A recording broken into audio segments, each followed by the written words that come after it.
Yan, dito kami sa surfing, nag-lunch kasi Father's Day. Father's Day, brother, dito ko yan. So, dito din si Mother, kasama namin.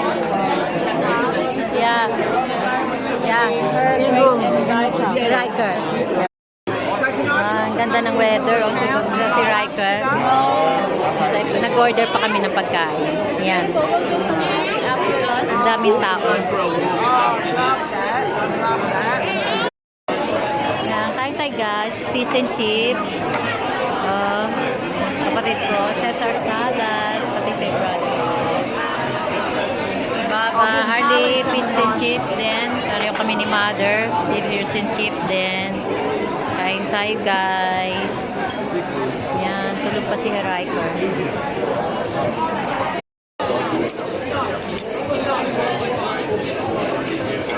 That one not is not Holly.